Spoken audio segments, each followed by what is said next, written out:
This is the guided note video for key components of an equation in slope-intercept form. So the learning target is I can find the slope and y-intercept given a slope-intercept form equation. We will always see a line in one of three forms: slope-intercept, standard, or point slope. Each of these forms provides us with valuable information. When given an equation in slope-intercept form, which I like to call the friendliest form, we are given the slope and y-intercept. Without having to do anything, we can look at an equation in slope-intercept form and pick out the slope and pick out the y-intercept. So remember, at this point we should know the general form of a slope-intercept form equation. Y equals mx plus b, where m and b are numbers.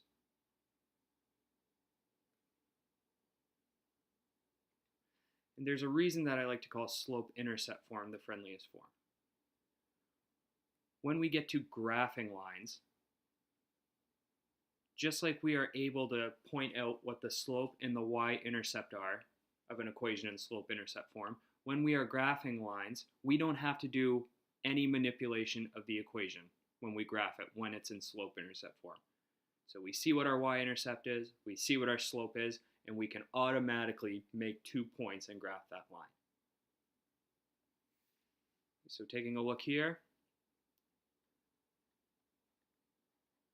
the slope is represented by m, or whatever number m is, and the y-intercept is represented by this b. So the slope will always have an x attached to it. It's always the coefficient of the x. And the y-intercept is whatever number is being added or subtracted afterwards. So the y-intercept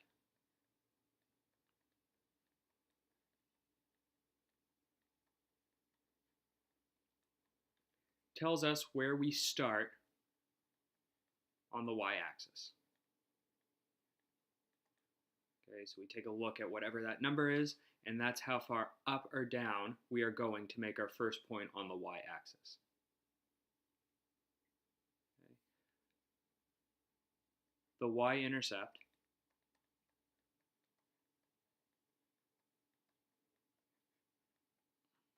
will always be where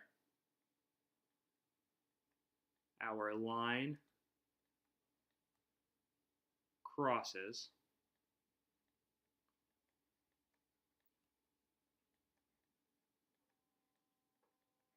the y-axis. We'll get a good visual of this when we graph lines in slope-intercept form. Then lastly, the slope tells us how steep our line will be. Okay, pause the video if you need more time.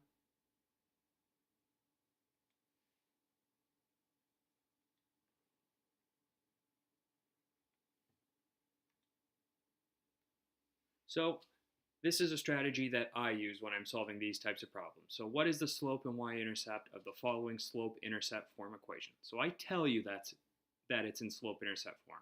And of course we know that because the y and the x are on opposite sides of the equal sign, and the y is all by itself. So my strategy for solving these, since I know it's in slope-intercept form, I can write y equals mx plus b right underneath the equation. So I know my slope is represented by m, so the number attached to the x, and my y-intercept is whatever number is being added or subtracted to the end. Okay. So in this case, my slope is going to be 3, and the y-intercept is positive 7. And if we had y equals 3x minus 7, our y-intercept would be negative 7. So our y-intercept takes whatever sign is in between the 3x and the 7, or the mx and the b. Now it is time for the example video for key components of slope-intercept form equations.